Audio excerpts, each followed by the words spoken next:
When I was only 13 years old, I discovered that sometimes the people who should protect you the most can become the real monsters in your life.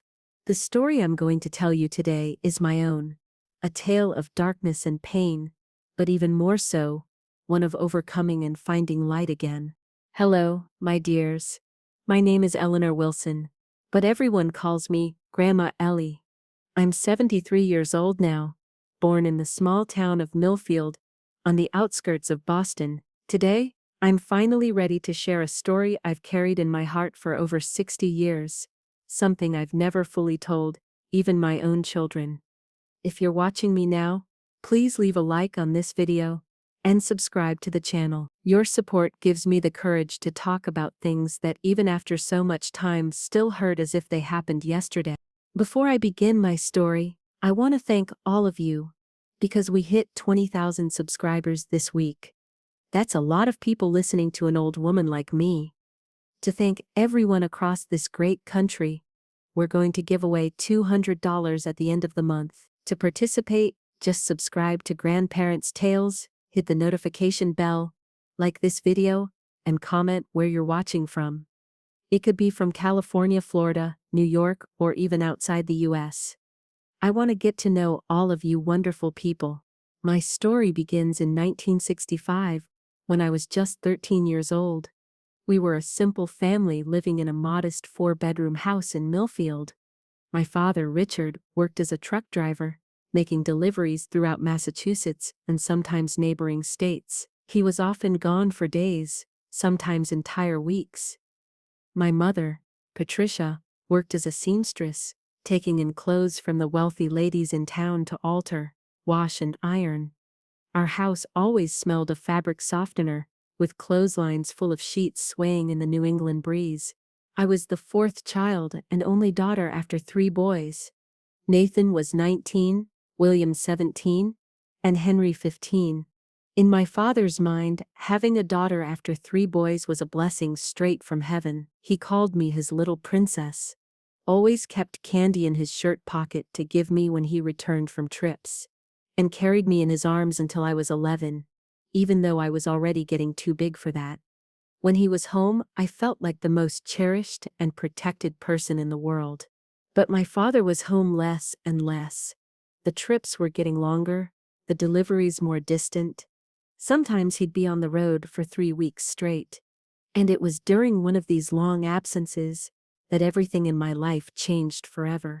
It was March 1965. Spring was just beginning to hint at its arrival in Massachusetts. My mother had gone to deliver finished clothes to a client and left me at home with my brothers. "Take care of the house, Ellie," she said before leaving. "Your brothers will be here. Ask them for help if you need anything." That afternoon, I was washing dishes in the kitchen sink when I felt someone behind me. It was Nathan, the oldest. He came close, too close in a way he had never done before. "Ellie, you're becoming a young lady now, you know," he said with a strange voice that sent chills down my spine. I tried to move away, but he grabbed my arm. "What are you doing, Nate?" I asked, frightened. "Let me go. I need to finish the dishes." That's when William entered the kitchen. I thought he would argue with Nathan, defend me, but the smile on his face told me otherwise. They had planned something. I could feel it. Henry appeared shortly after, leaning against the doorframe with a look I had never seen before. "Mom won't be back until tonight," said William. "Nobody will know." What happened in that kitchen that afternoon is something that still makes me nauseous to remember. They were my brothers, the people who should protect me, defend me. But that day, they were my tormentors. The 3 of them acted as if I were an object, not their sister. When it was over, Henry, the youngest who was only 15 years old, said something that haunts me to this day. "If you tell anyone, nobody will believe you. They'll say you wanted it." I stayed lying on the kitchen floor for almost an hour after they left. I couldn't get up. I couldn't stop crying. When I finally managed to move, I went straight to the bathroom. I showered until the hot water ran out, scrubbing my skin until it was raw and red, as if I could somehow wash away what had happened. When my mother arrived, Pretending everything was fine was the hardest thing I'd ever done in my life. "Is everything okay, Ellie?" she asked, noticing my swollen eyes. "Yes, Mom. Just a little headache." That night, I locked my bedroom door and pushed my dresser against it. But it didn't help. The next morning, when my mother went to the market, they came back. Nathan broke down the door with a single push that sent the dresser sliding across the floor. "No use locking yourself in, silly," he said, with William and Henry right behind him. "This house is ours too." And so began my personal hell. Every time my mother left, every absence of my father was a sentence for me. They took turns. One would watch if anyone was coming while the others. I can't even complete that sentence. The abuse became more frequent, more violent. They knew exactly when they could act. They knew my mother's routine better than she did herself. They knew that on Tuesdays and Thursdays, she would deliver clothes and then stay chatting with the neighbors into the late afternoon. They knew that on Saturdays, she went to the market and took at least 2 hours. And they knew that my father would only return after many days on the road. I began to change from a cheerful, talkative girl into a shadow of myself. I stopped eating properly, lost weight, and always had dark circles under my eyes. At school, my grades plummeted. I, who had always been a good student, began to fail tests and skip classes. "What's happening to you, Eleanor?" my teacher asked one day. "You've always been so diligent." I wanted so badly to tell the truth at that moment. But Henry's words echoed in my head. "Nobody will believe you." And I myself began to doubt what was happening. Had I done something to provoke it? Was it my fault somehow? I tortured myself with these questions every day. At home, I started dressing differently, baggy, unattractive clothes, trying to hide myself, to make myself invisible. I cut my hair short and stopped smiling. I did everything I could to not draw attention, but nothing worked. Things only got worse. One day, after a particularly violent episode, William held me by the arms while Nathan approached my face. "If you try to tell Dad when he gets back, we'll say you came on to us. That you've been teasing the boys at school too. That you're no good. Who do you think he'll believe? His 3 sons, or the girl who's been acting all weird?" Their manipulation was cruel and calculated. They knew exactly what to say to keep me silent, to make me feel guilty and ashamed. They even started making up stories for my mother, saying they had seen me talking to older boys on the corner.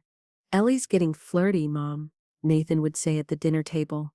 "The other day, I saw her chatting with a guy who's already out of school." My mother would look at me suspiciously, worried. "Is that true, Ellie?" "No, Mom. I swear it's not." "She's lying," William would insist. "We all saw it." Gradually, they destroyed my relationship with my mother too. She began to distrust me, to watch me more closely, but not in the way I needed. She watched to see if I wasn't giving the boys a reason, if I wasn't behaving inappropriately. The only thing that gave me strength was thinking about my father's return. When he was home, they wouldn't dare approach me. My father had always been my protector, my hero. If he knew, but how could I tell him? How could I make him believe me? Months passed, and my body began to show signs that it couldn't take the abuse anymore. I started having bleeding outside my menstrual period, pains that made me faint, and fevers that came and went without explanation. One night, after a particularly violent episode involving all 3 of them, I started bleeding heavily. It wasn't menstruation, it was something worse. I felt such intense pain that I passed out in the bathroom. I woke up on the floor, surrounded by pools of blood, without even the strength to cry for help. Henry found me like that. I saw the panic in his eyes. "Nathan, William, come here," he shouted. I think we went too far this time. They carried me to bed, cleaned the bathroom, and changed my clothes. They were in panic. "If anyone finds out, we're done for," said Nathan. "We'll say she fell down the back stairs." They left me in my room, still bleeding, but less heavily. The pain was unbearable, but I didn't even have the strength to cry anymore. I just prayed, asking God to take me away from there in any way. That night, by some miracle I can only be thankful for to this day, my father came home early from his trip. He was supposed to arrive only the next day, but managed to finish his work ahead of schedule. I remember him coming into my room in the dark to give me a goodnight kiss as he always did when he returned from a trip. I remember him turning on the light when he realized something was wrong. "Ellie, sweetheart, wake up," he called, shaking me gently. His hand touched the sheet wet with blood. My God, what happened here? "Patricia, come here right now." I opened my eyes with difficulty and saw my father, my hero, with his eyes full of tears and terror. I tried to smile, tried to say I was happy he was back, but I could only whisper, "Dad, help me." And that was the last thing I said before passing out again. The desperation in my father's voice calling for my mother, the chaos that took over the house, the journey to the hospital, all of these are confusing fragments in my memory. But I clearly remember the look in my brother's eyes when they took me out of the house, carried in my father's arms. A look of pure terror. Not for my health, but for what would come next. They knew that this time there would be no way to hide it. I arrived at St. Mary's Hospital almost lifeless. My blood pressure was dangerously low. I had lost a lot of blood. I heard the doctors' voices as if they were very far away, saying things I didn't quite understand. But one phrase was etched into my memory forever. "This girl has been a victim of continued and violent sexual abuse. We need to call the police immediately." The emergency room became a whirlwind of activity. My father, who had always been a calm man, began to scream and throw things.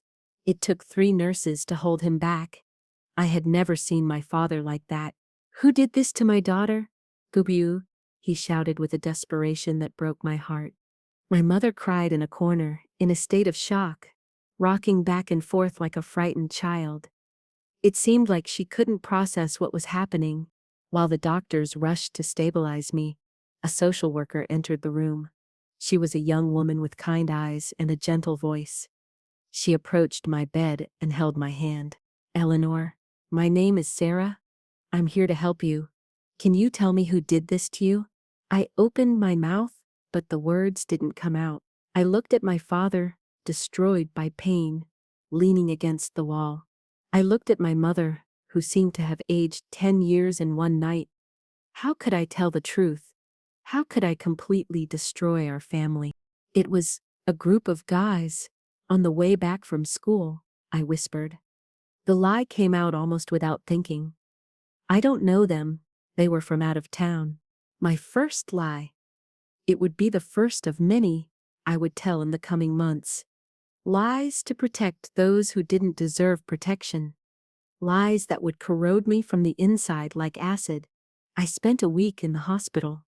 I had to have emergency surgery. The doctor said the internal trauma was so severe that I almost lost my uterus at 13 years old.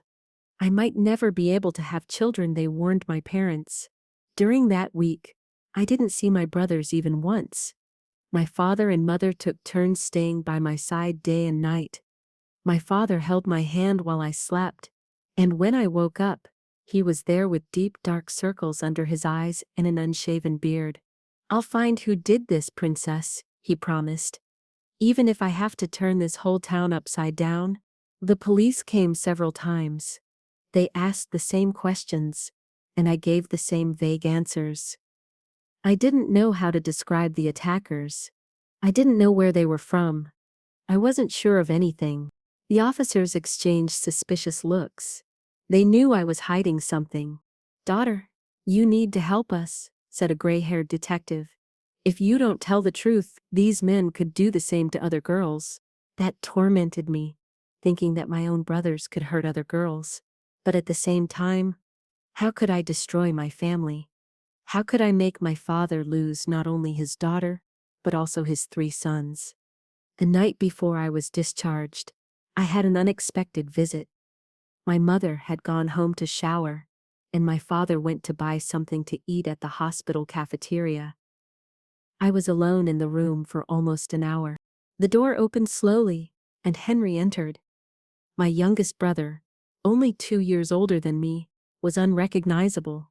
Thin, pale, with deep dark circles. He seemed to have aged years in just 1 week. My first impulse was to scream, but he raised his hands in surrender. "Ellie, please. I just came to say that," he began to cry. Something I had never seen him do before. "I'm so sorry. Really sorry." I remained silent, observing this boy who had participated in my torment, now reduced to tears in front of me. Nathan and William said if I didn't participate, they would beat me up, that I wasn't a real man. I didn't want to. I swear I didn't want to. "Go away," was all I could say. "Before Dad comes back. He's suspicious of us, you know. He's asked several times where we were that day. He's asking the neighbors if they saw anything strange." Nathan is in a panic. I didn't answer. Part of me wanted my father to discover everything, for justice to be done, but another part knew that this would destroy our family forever. "You didn't say anything, did you?" Henry asked nervously. "Go away," I repeated more firmly. "I don't want to hear threats." "It's not a threat," he said, approaching the door. "It's just that, you know how Dad is. If he finds out, he'll kill us. Literally." And he left before I could answer. I stared at the closed door, tears streaming down my face. Because the worst part was that he was right. My father, always so calm and loving, had a limit, and that limit was my safety. I returned home on a Sunday afternoon. My father had cleaned and arranged my room, bought a new bedspread, and even painted the walls a light blue that I had always liked. "So you feel like you're in a new place," he explained. "A fresh start." A new sturdy lock had been installed on my door. My father solemnly handed me the key. "No one enters here without your permission. No one." The first days at home were strange.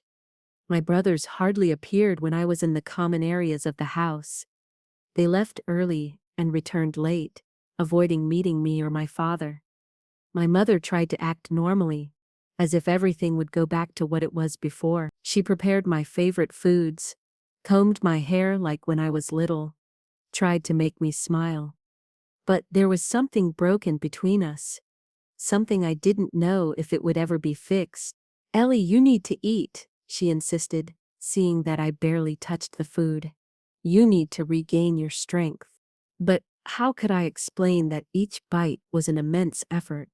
That I didn't feel hunger, didn't feel anything but a huge emptiness inside.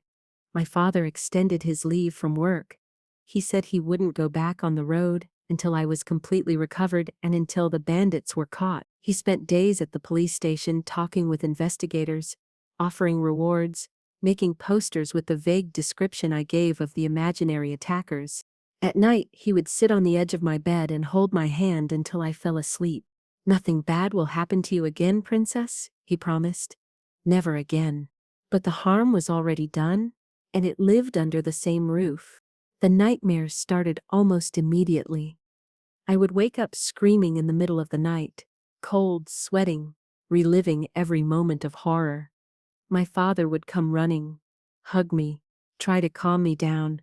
Sometimes I would get so agitated that I needed to take the medications the doctor prescribed. "They're just dreams, Ellie," he would say, wiping my tears. "They can't hurt you." But they weren't just dreams. They were memories. Memories that would haunt me for decades to come. At school, things weren't better. Although no one officially knew what had happened to me, rumors spread like wildfire. Small towns have big ears and even bigger mouths. "Look, that's the girl who was attacked," they whispered in the corridors when I returned to classes almost a month later. "They say it was men from out of town. A whole gang. Some people treated me as if I had a contagious disease. Others with a pity so deep that it was almost worse. My friends didn't know how to act around me, what to say, how to behave. I began to isolate myself more and more. I spent the breaks alone, sitting under a tree in the yard, away from the looks and whispers. My grades, which were already bad, got even worse.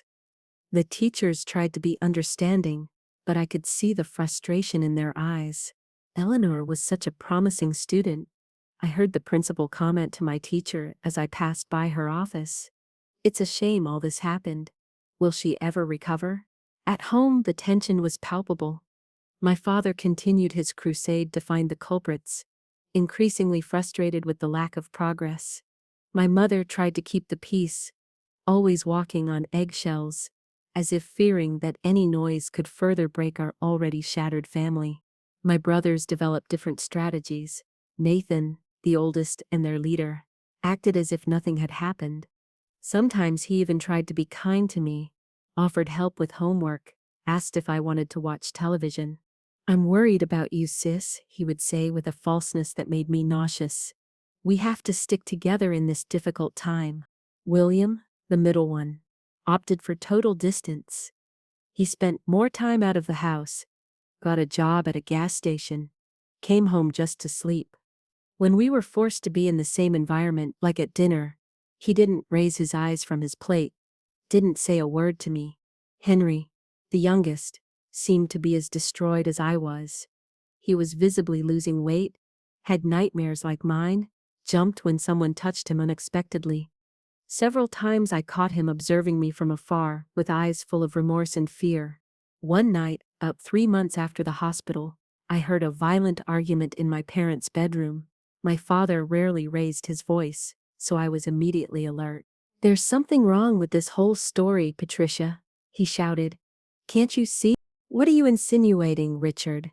my mother responded, her voice trembling. "These boys are acting very strangely. For God's sake, they're your sons. And she is my daughter, too. Look at her, Patricia. Look at what they did to our little girl. She doesn't sleep, doesn't eat, doesn't smile anymore. Those eyes are no longer those of a child. That was the fault of those thugs, those bandits that nobody saw, that nobody knows, that left no clue in Millfield, where everybody knows everybody." I held my breath. My father was suspicious. His protective instinct was sniffing out the truth behind my lies. Henry almost fainted when I asked where he was that afternoon. My father continued, "William can't even look me in the face. And Nathan is aggressive, on the defensive all the time. There's something that's not adding up in this story, Patricia." "You're delirious," my mother insisted, but her voice betrayed her uncertainty. "It's the tiredness, the worry. You haven't slept properly in months." "I'm going to discover the truth," my father stated with a determination that made me tremble. One way or another. I closed my bedroom door and cried silently until I fell asleep. The truth was approaching like a storm on the horizon. And when it arrived, it would sweep everything away in its path.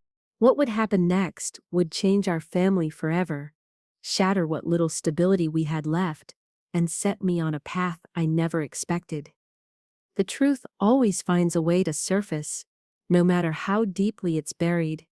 And in our home, the earth was already beginning to tremble beneath our feet. It was a Tuesday in June 1965, almost 4 months after my trip to the hospital. That day began like any other in this new somber routine we had established. My father left early to go to the police station as he did almost every day. My mother was in the backyard hanging clothes on the clothesline. I was in the living room trying to concentrate on a math lesson that I couldn't understand. Nathan entered the room without making a sound. When I realized it, he was already sitting next to me on the sofa. I felt my entire body freeze with fear. "We need to talk, Ellie," he said with that falsely gentle voice he had adopted in the last few months. "This situation can't continue like this." I got up immediately, ready to run. But he held my arm. "Calm down. I'm not gonna hurt you," he said. But his grip said otherwise. "I just want you to understand something. Dad is suspicious of us. Yesterday he asked Henry a bunch of questions, and the kid almost gave everything away. If that happens, the whole family goes down the drain. Is that what you want?" I looked into his eyes, those eyes that used to be of a brother, and now were of a monster, and found a courage I didn't know I had. "Let go of my arm now," I said through clenched teeth. "Never touch me again." He seemed surprised by my reaction. He released my arm slowly. You don't understand, do you? If you tell the truth, Dad will kill us. Literally. Do you want to have that on your conscience? You didn't think about my life when you did what you did, I replied with tears streaming down my face. Why should I think about yours now? Nathan turned red with anger. He stood up, towering over me. Intimidating. You're going to keep that mouth shut, he said, approaching again. Or I swear that. He didn't get to finish the sentence. The living room door opened violently, hitting the wall. My father was standing there holding a folder of documents, his face white as paper. Get away from my daughter, he said in a voice I didn't recognize. Low, controlled, but loaded with a fury I had never seen before. Nathan took 2 steps back, raising his hands. Dad, it's not what you're thinking. My father threw the folder on the center table. Papers scattered across the floor. I recognized the hospital letterhead. I just got back from the hospital, my father said, still in that controlled and terrible voice. I went to get copies of Ellie's exams. I wanted to send them to a specialist in Boston. He picked up one of the papers from the floor and held it as if it were something poisonous. Do you know what it says here, Nathan? The doctor documented your sister's injuries in detail. In detail. And do you know what else he wrote? That these injuries were consistent with repeated abuse over a long period. It wasn't a single attack. As Eleanor said, it was months. My father turned to me with tears in his eyes. Why did you lie, daughter? Why did you protect who did this to you? I opened my mouth but couldn't speak. The words were stuck in my throat, suffocated by months of fear and shame. Dad, she's confused. Nathan tried to intervene. The doctors themselves said that trauma can affect memory. Shut up, my father roared, finally losing control. I heard the end of your conversation. You're going to keep that mouth shut. What does she need to keep secret, Nathan? What? At that moment, the kitchen door opened and William entered. He stopped as soon as he saw the scene in the living room, like an animal caught in the sights of a rifle. Good that you arrived, William, my father said with a smile that didn't reach his eyes. I was just wanting to talk to you too. William looked at me, at Nathan, at the papers scattered on the floor, and immediately understood what was happening. Dad, I can explain, he began, but my father raised his hand, interrupting him. Go call your mother, my father ordered, and then find Henry. I want everyone in this room in 5 minutes. William hesitated, clearly considering running away. But something in my father's look made him obey. He went out toward the backyard, calling my mother. My father approached me and held my hands. Ellie, sweetheart, I need you to be brave now. I need you to tell the truth, the whole truth, no matter how painful it is. I looked at Nathan, who was staring at me with palpable hatred. I looked at the door through which William had left. I thought of Henry, who was probably in some corner of the house, hiding from his own nightmares. It was them. Dad, I finally whispered, the words almost inaudible. It was my brothers. My father closed his eyes for a moment, as if he had received a physical blow. When he opened them again, I saw that something had changed in him forever. How long? He asked, his voice trembling. Since March. When you made that long trip to Ohio. 3 months, he murmured, doing the math. My God, 3 months. My mother came running into the living room with a worried face. William came right behind, pale as a ghost. What's going on, Richard? She asked, looking at the chaotic scene in the room. Where's Henry? My father asked, ignoring her question. I don't know, William answered. He's not in the bedroom or in the backyard. It doesn't matter, my father said, standing up. Ellie just told me the truth about who really hurt her. My mother put her hand to her mouth, her eyes wide with horror. She knew, deep down, maybe she always knew. It's not true, Nathan said, trying to keep his composure. She's confused, traumatized, she's making this up. Yes, it is true, I said with a strength I didn't know I had. All 3 of you. Since March, every time Mom left. My mother fell to her knees on the floor, sobbing.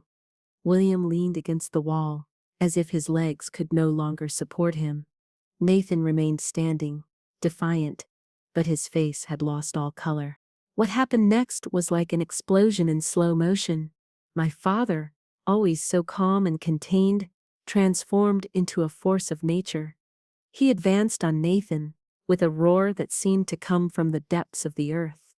The first punch caught my brother by surprise, throwing him against the bookshelf. "Richard, no!" my mother screamed, trying to get up, but it was too late. Years of contained anger, months of impotent frustration, the revelation of the deepest betrayal. Everything exploded at that moment. My father lifted Nathan by the collar and continued beating him while shouting things I never thought I would hear from him. William tried to intervene, pulling my father back, but ended up taking a blow that threw him to the floor. My mother was screaming.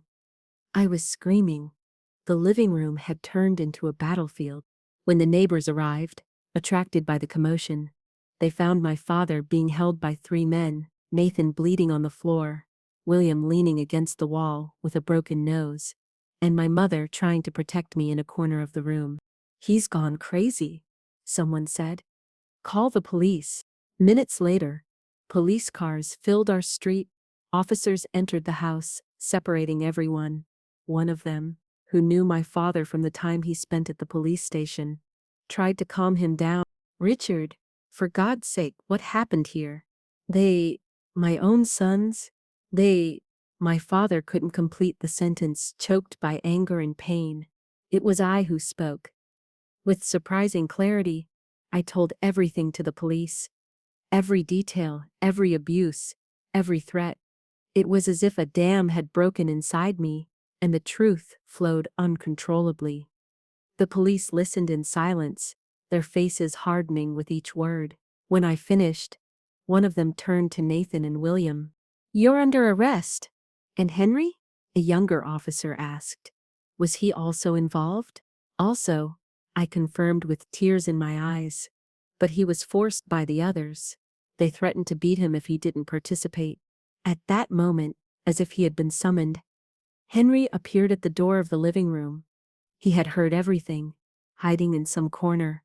His face was soaked with tears, his eyes red from crying so much. "It's true," he said, his voice choked. "I was part of it. I deserved to be arrested too." My father, who was being attended to by a paramedic, looked at Henry with a mixture of contempt and pity. "You are no longer my son," he said simply. "None of you are." Nathan and William were taken in handcuffs to the police car. Henry was placed in another without handcuffs, but equally under arrest. Before getting into the car, he looked at me one last time. "Forgive me, Ellie," he said, so low that I almost didn't hear. "I know I don't deserve it, but forgive me." I didn't answer. There was no forgiveness inside me at that moment, just an immense emptiness, as if something vital had been torn from my chest. In the weeks that followed, our family became the main topic of the town. The local newspapers reported the case with sensationalist headlines. "Abusive brothers arrested in Millfield." "Father discovers family horror and turns violent."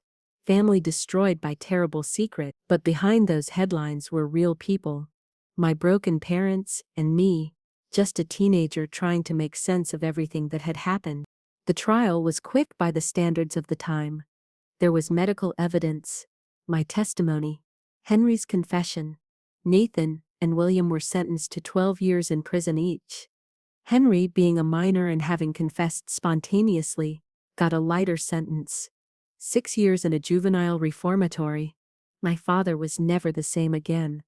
The gentle, smiling man I knew disappeared that June afternoon. In his place remained a shell, a man broken by guilt and anger. He couldn't look me in the eyes without crying, couldn't talk about what happened without his hands shaking. "I should have noticed," he repeated like a mantra. "I should have stayed home more. Should have paid more attention. I failed you, princess." My mother fell into a deep depression. She spent days in bed, not eating, not talking.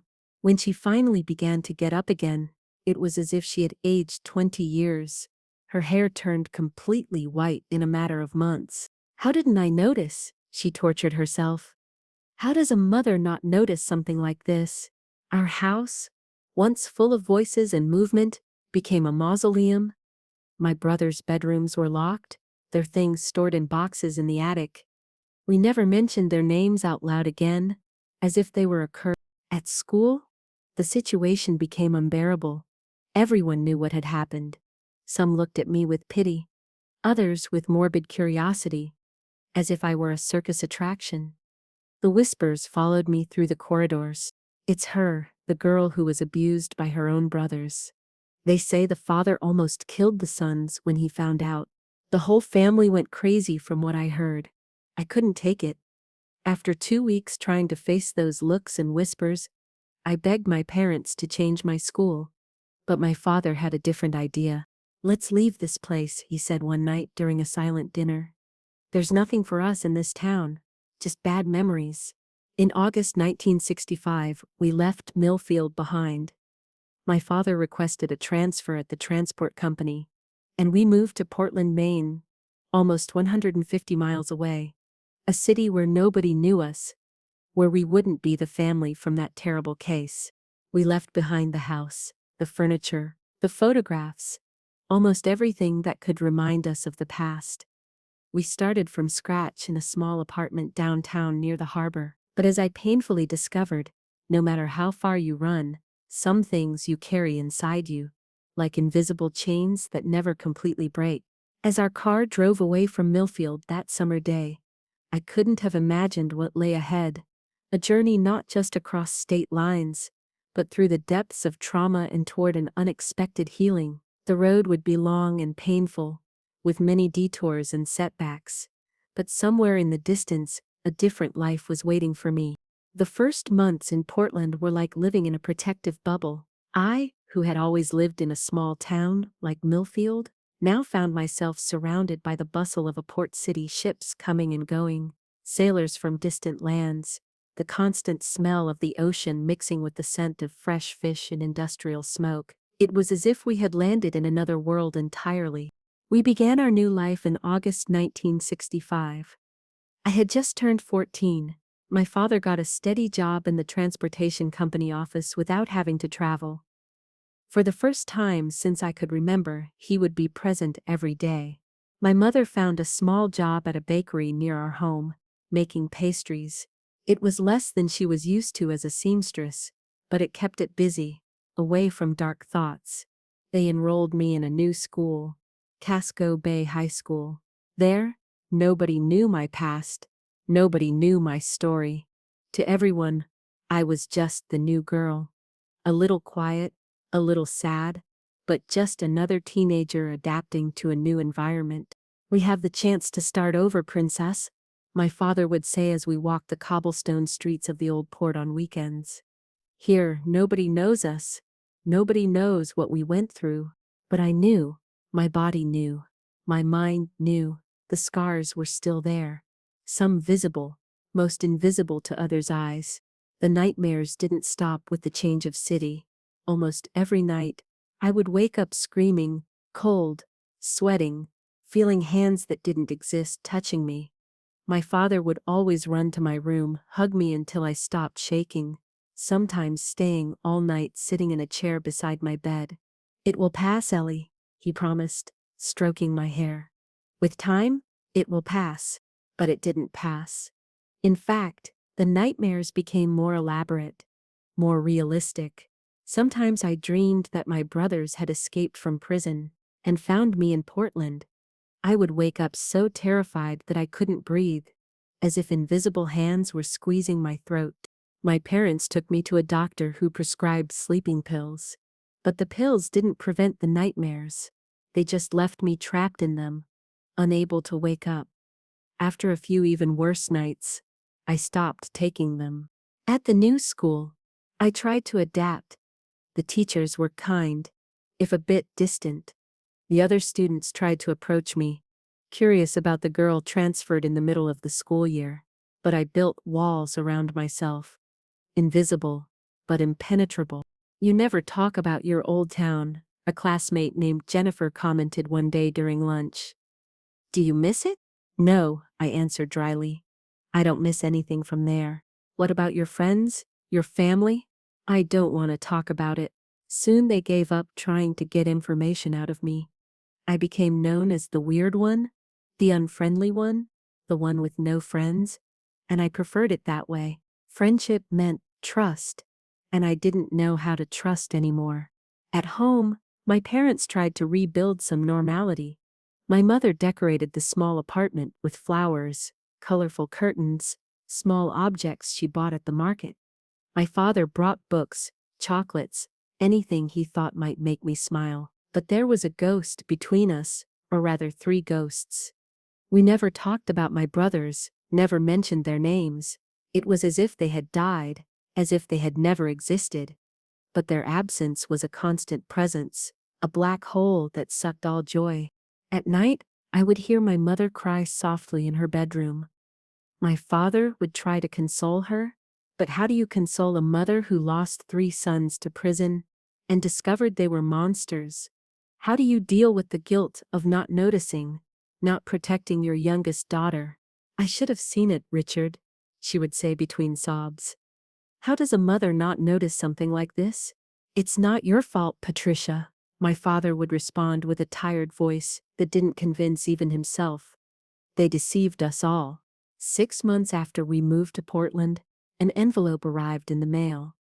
It was from the State Reformatory for Juvenile Offenders. A letter from Henry. My father was furious, wanted to burn it without opening it. My mother begged to read it.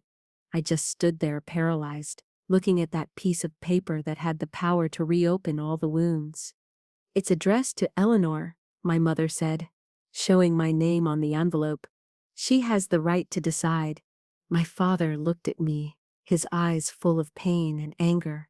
You don't need to read this, Princess. You don't need to let them back into your life. I took the envelope with trembling hands. I didn't know what I wanted to do.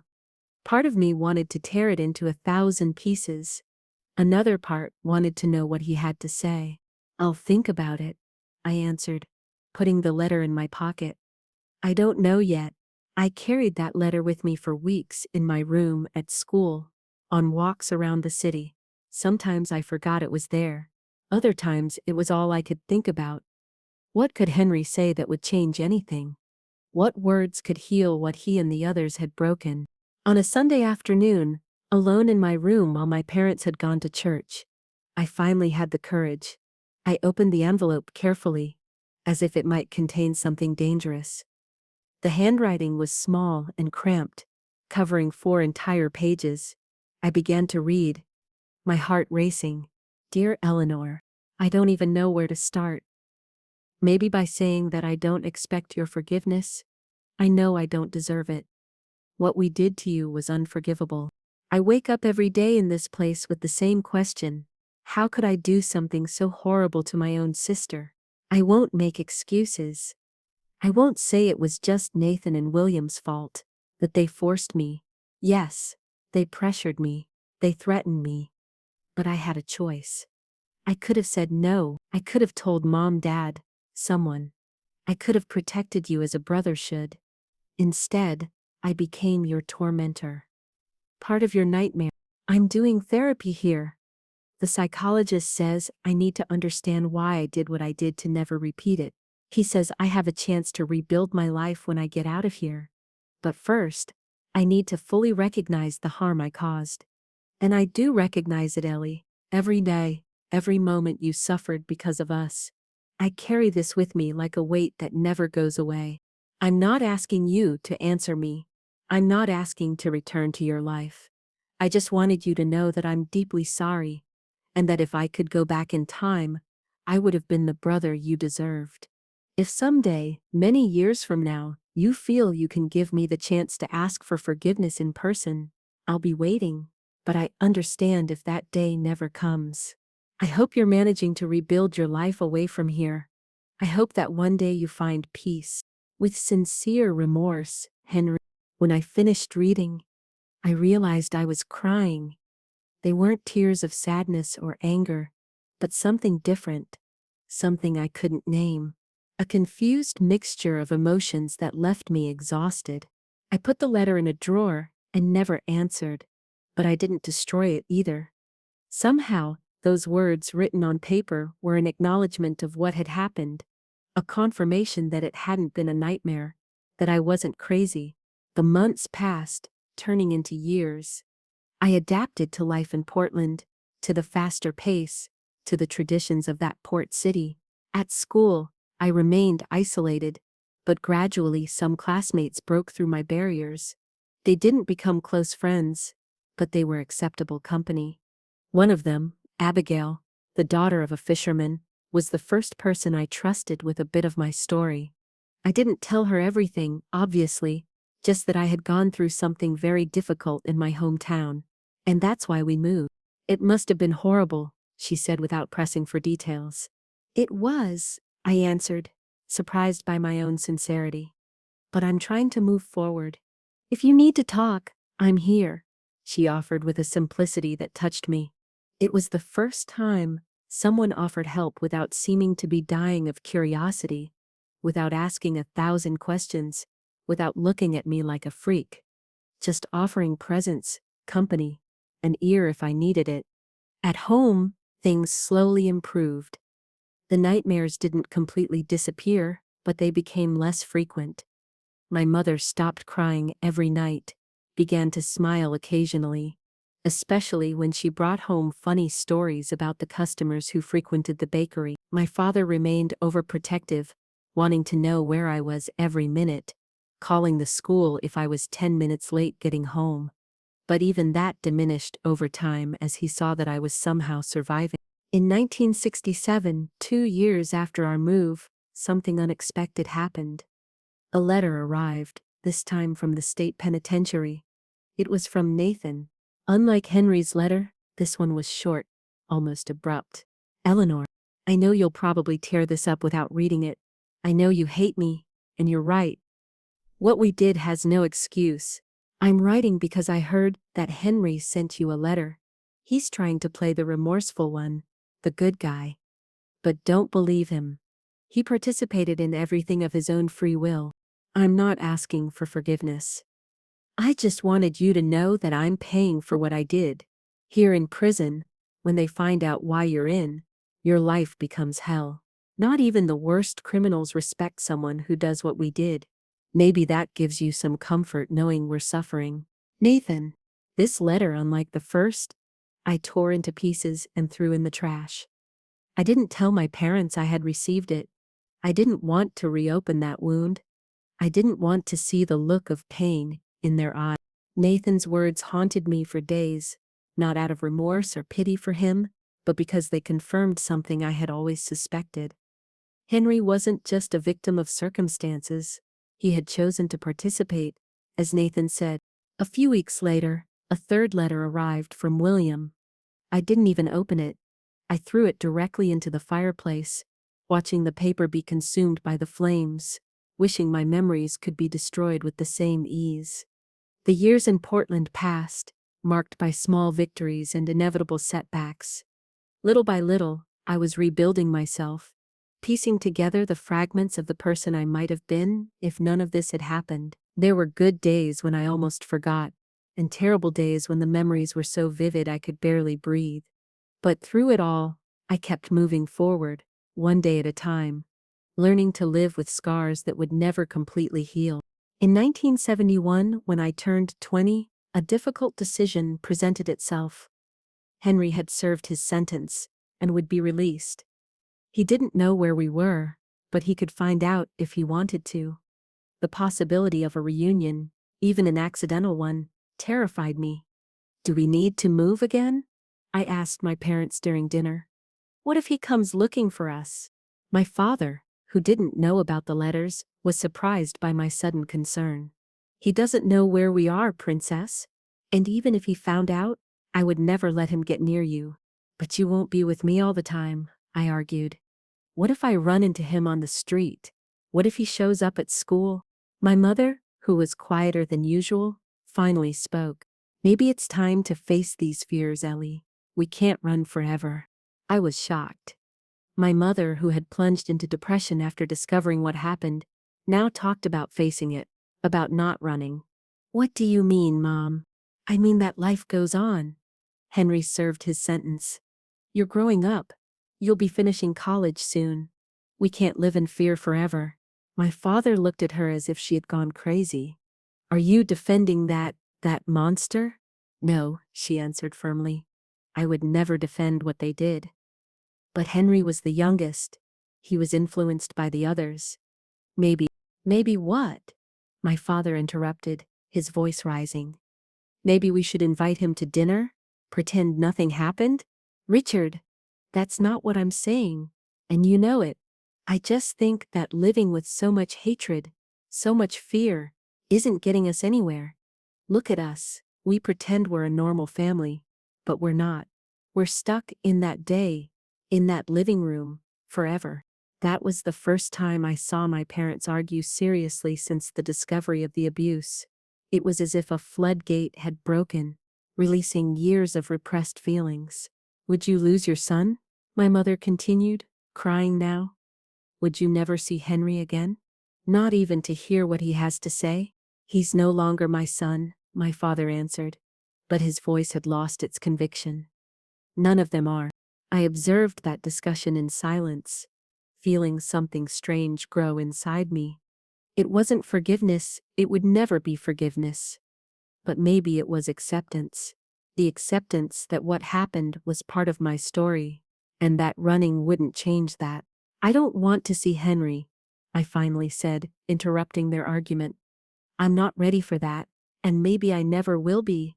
But I also don't want to run again. This is our home now. Our life. My parents looked at me.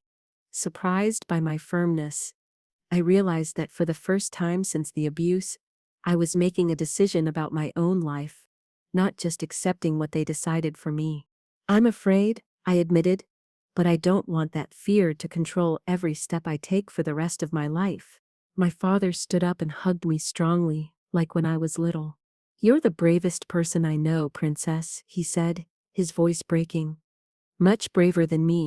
That night marked a turning point in our family. It wasn't a magical cure. The scars remained. The nightmares still appeared occasionally. The painful memories sometimes emerged out of nowhere. But something had fundamentally changed. For the first time since everything happened, I felt that I could have a future that wasn't completely defined by my past. In the coming days, I would look back on that moment as the first time I truly felt that I might escape the shadow of my trauma, that I could build a life worth living, not just survive. And though I couldn't see it then, even greater changes were waiting just around the corner, ready to test me in ways I never imagined. In 1972, I was accepted to the University of Maine in Orono. I was going to move, live in a dorm with other students, start an independent life. My parents were proud, but also terrified. Are you sure you're ready, Ellie? My mother asked while helping me pack. Orono is so far from Portland.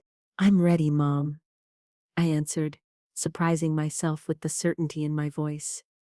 I can't let fear prevent me from living. That night, on the eve of my departure, I had a different dream. It wasn't a nightmare like the many that had tormented me for years.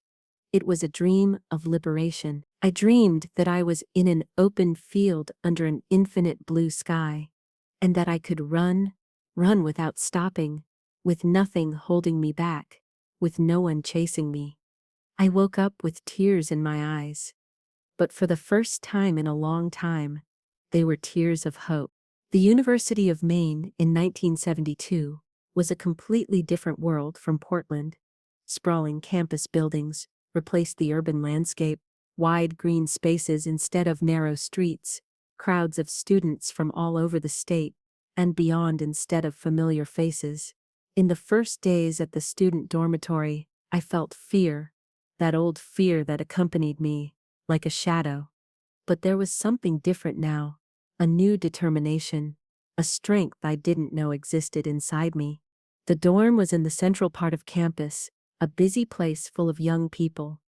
We were 4 girls sharing a 2-bedroom apartment. My roommates were loud, cheerful, full of plans and dreams, so different from me, who carried invisible scars that no one there knew about.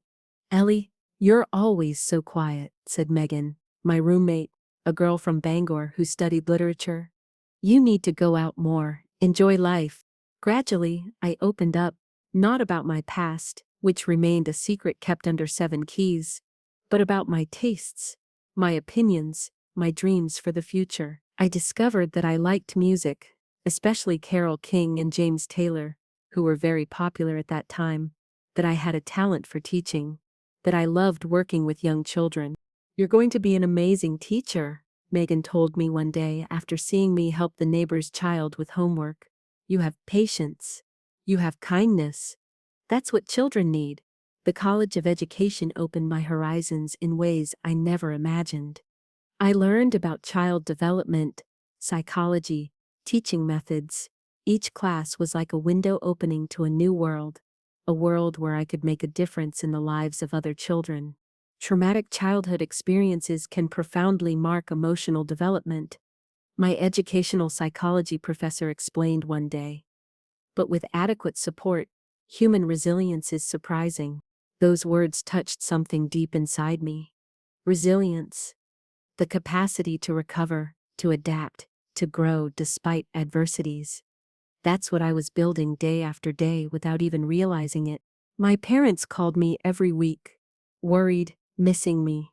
During the first holiday when I returned to Portland, I noticed how they seemed older, more tired.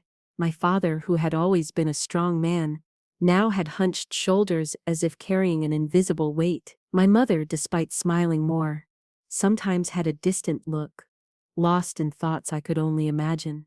"Are you okay?" I asked during dinner. "We are," my father answered, holding my mother's hand on the table. "We just miss you, Princess." During that visit, I realized that it wasn't just me who needed to move forward. My parents were also stuck in the past, reliving that terrible day over and over. It was as if time had stopped for the 3 of us in June. "You need to live, too," I told them the night before returning to Orono. "You can't spend the rest of your life just waiting for my visits, worried about me." My father smiled. That sad smile that had become his trademark. "It's easier said than done, Ellie." "I know," I answered, hugging him. "Believe me, I know." Back at the university, I immersed myself in studies with even more determination. I wasn't just building a future for myself. I was trying to prove that it was possible to overcome the past, that scars could become marks of a battle won. What I didn't know was that life was about to bring me a challenge and a gift I never expected, in the form of a quiet engineering student with kind eyes and a gentle smile, a person who would change everything, who would show me that, despite all the darkness, there was still room for light in my life. In my second year of college, I met Daniel. He studied civil engineering at the university and lived in a dorm near ours. We met at a birthday party for a mutual friend. He offered me a cup of punch, commented on the music playing, and we talked for hours about everything and nothing. Daniel was different from the other guys who had tried to approach me. He wasn't insistent, didn't try to impress me. He had a calmness, a natural gentleness that made me feel safe around him. "Can I call you sometime?" he asked when the party was ending. I hesitated. Relationships weren't part of my plans. The idea of intimacy, of trusting someone to that extent, terrified me. "Just to talk," he added, noticing my hesitation. "No pressure." I nodded, feeling a mix of fear and a new emotion I couldn't name. Daniel called 3 days later, and the following week, and the next. Our conversations were simple, about books, movies, classes, the future. He never asked about my past, never forced topics that made me uncomfortable. On our first date alone, we went to the movies to see The Godfather, which was a hit at the time. When he tried to hold my hand in the dark, I reacted instinctively, moving away as if I had received an electric shock. "Sorry," he murmured without insisting. I won't do anything you don't want. That phrase, so simple, so obvious, but so powerful, echoed in my head for days. I won't do anything you don't want. It was the first time someone had said that to me, who recognized my right to say no, to establish boundaries. In the following weeks, our friendship grew. Daniel was patient, respectful, never crossed the boundaries I established. When I finally had the courage to hold his hand during a walk through campus, I felt something I hadn't experienced in years. Peace. There's something in your past that hurt you a lot, isn't there? Daniel asked one day while we were sitting by the Stillwater River. You don't have to tell me. I just want you to know that when you're ready, if you ever are, I'll be here to listen. I felt tears in my eyes. How did he know? How did he understand so well what I felt without me needing to explain? Thank you, was all I could say. Our relationship progressed slowly, at my pace. Each barrier I managed to overcome was celebrated as a victory. The first kiss, months after we met. The first time I talked about my family, albeit superficially. The first time I introduced him to my parents during their visit to Orono. My father, always protective, examined him with suspicious eyes.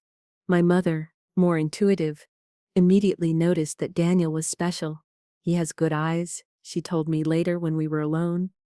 Eyes of someone who respects. Just when I thought life was finally giving me a chance at happiness, another storm appeared on the horizon.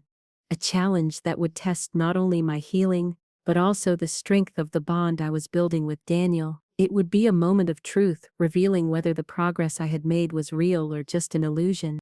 In 1974, in my last year of college, I received news that shook my world again.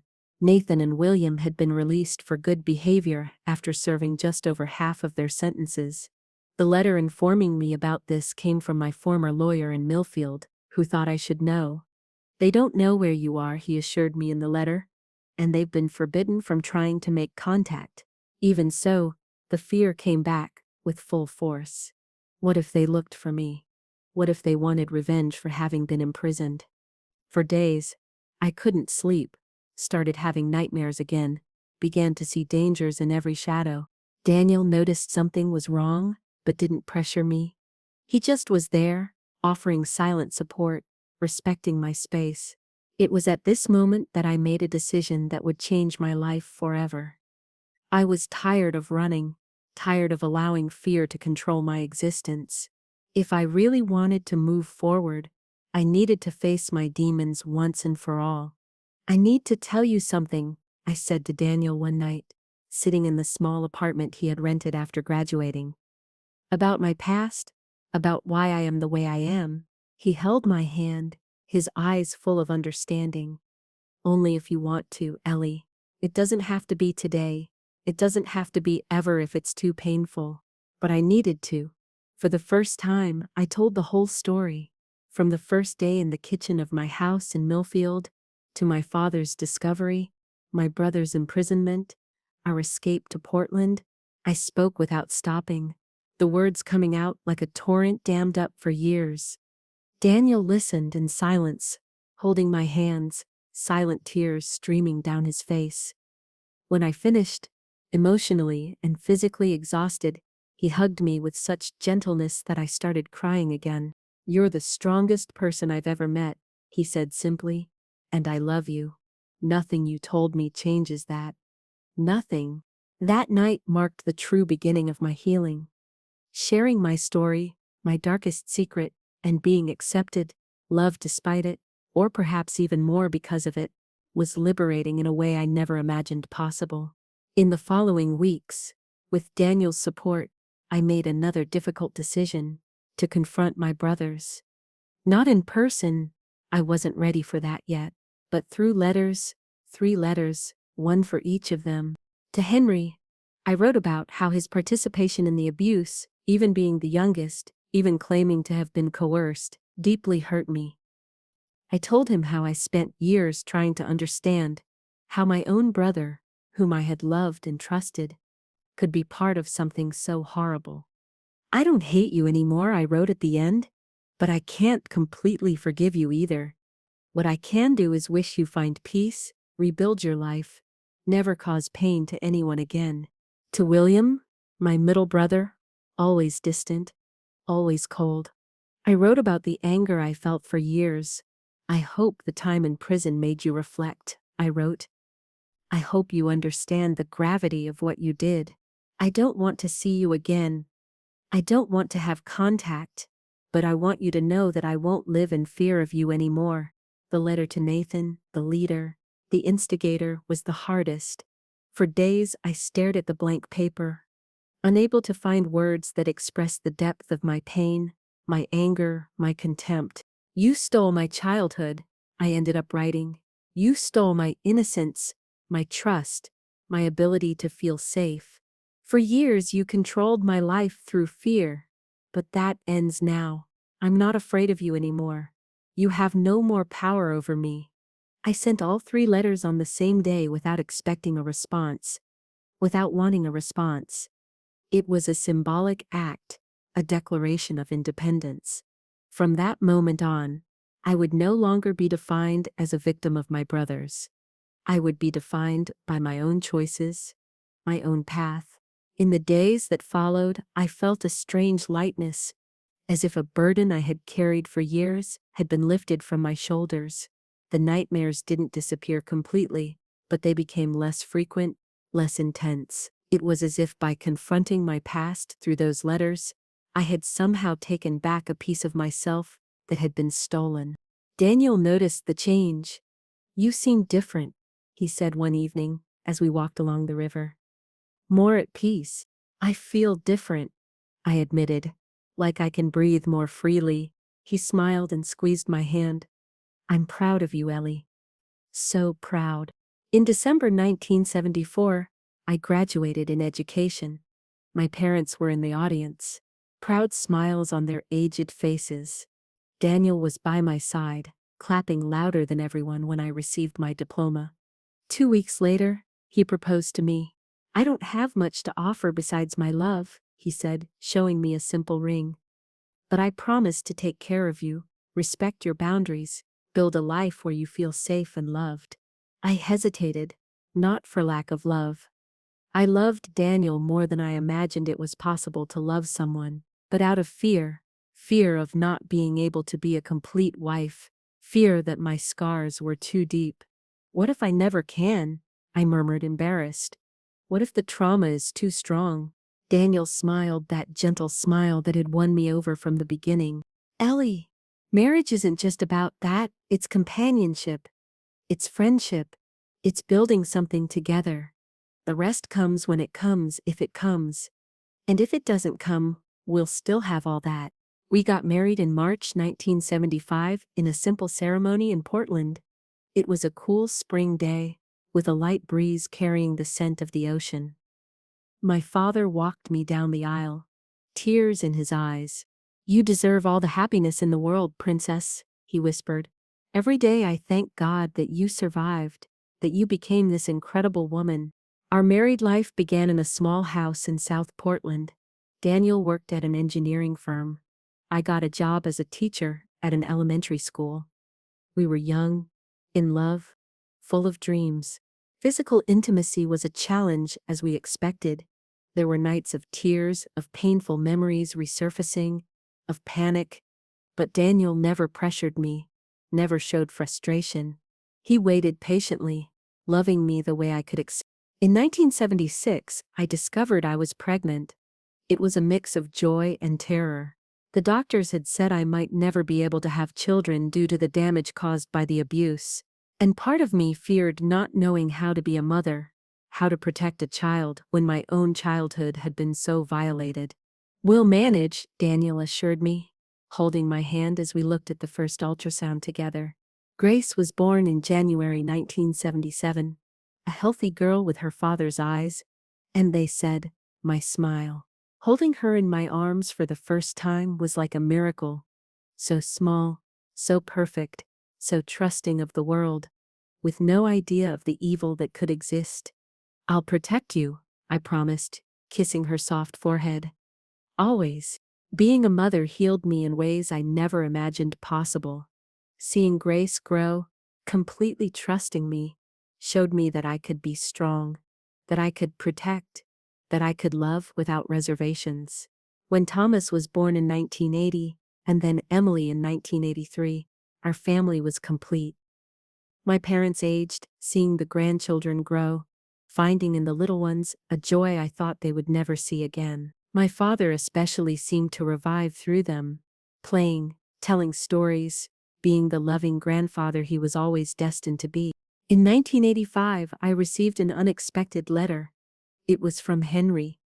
I didn't open it immediately, left it on the kitchen table for days, unsure what to do. Finally, on a quiet Sunday, while the children played in the backyard and Daniel read the newspaper, I took courage. Dear Eleanor, I received your letter years ago and understood your position. I didn't expect a response, nor am I expecting one now. I just wanted you to know that your letter changed my life. Your words, harsh but fair, made me truly see the harm I caused. In the last few years, I've rebuilt my life. I finished my studies, got a stable job, met a good woman who knows about my past, and still accepted me. I do therapy regularly and work as a volunteer at an institution that helps children who are victims of abuse. I'm not asking to return to your life. I know that's impossible. I just wanted you to know that your words had an impact, that they didn't fall on deaf ears, and that I wish, from the bottom of my heart, that you have found the peace and happiness you deserve. If one day you want to respond, to know more about my life now, I'll be happy. But I perfectly understand if you prefer this to be the last communication between us. With affection and sincere remorse, Henry. I showed the letter to Daniel, who read it in silence. What do you want to do? He asked simply. I thought for a long time, the wounded girl inside me wanted to tear up the letter, ignore that Henry existed. But the woman I had become, teacher, wife, mother, could see something beyond anger. I think I'll respond, I finally decided. Not to resume contact, not to completely forgive, but to show that I survived, that I built a good life despite what they did. My response was brief, containing only basic information about my life, my marriage, my children, my career as a teacher. I didn't include photos or an address, just a simple account of who I had become. I'm glad you found a path to redemption, I wrote at the end. That's the most I can say right now. I never received news from Nathan or William. Years later, I learned from an acquaintance from Millfield that Nathan had died in a bar fight in 1990 and that William had moved to the West Coast, losing contact with everyone. Henry responded once, thanking me for writing, saying he was married and expecting his first child. I didn't respond this time, and he respected my silence. Life continued its course. My children grew up strong and secure without knowing about my dark past. My father passed away in 1992 in peace, knowing I was well. My mother followed him 2 years later, passing away in her sleep as if she didn't want to stay without him any longer. Daniel and I grew old together, watching our children graduate, marry, give us grandchildren.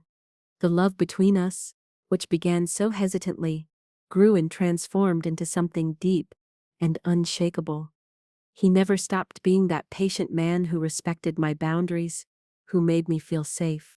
In 2010, already a grandmother of 4, I made a decision I never imagined I would make. I wrote to Henry, asking to meet, not for him, but for me, to definitively close that chapter. We met at a cafe in downtown Portland. He was very different: gray hair, deep wrinkles, reading glasses. He didn't look at all like the teenager who participated in my torment. We talked for almost 2 hours about our lives, our children, our regrets. I never stopped being sorry, he said, his eyes down. Not a single day. I know, I replied, surprised to feel no anger. Just a distant sadness, and I hope you never do. It wasn't a reconciliation meeting. There were no hugs, no promises to keep in touch. It was a closing meeting. definitely turning the page. When we said goodbye, he asked, "Were you able to be happy, Eleanor, despite everything?" I thought of Daniel, of our children, of our grandchildren, of the life we built together. "Yes," I answered sincerely, "very happy." And that was the greatest victory. Not having allowed those months of horror to define my entire existence. Having chosen life, love, happiness despite the scars. Today, at 73, I look back and see a difficult path, but one that was worth traveling. I'm a grandmother of 7 wonderful grandchildren, a retired teacher who helped hundreds of children, a woman who learned that the worst wounds can heal if we give them time and care. My dears who have watched me, until now, thank you for listening to my story. If I'm telling this today, after so many years of silence, it's because I believe it can help someone who is going through something similar, to say that there is hope, that there is a path beyond the pain. If you're facing your own valley of shadows, remember you are stronger than you imagine. Healing can be slow, it can be difficult, but it is possible. Believe that.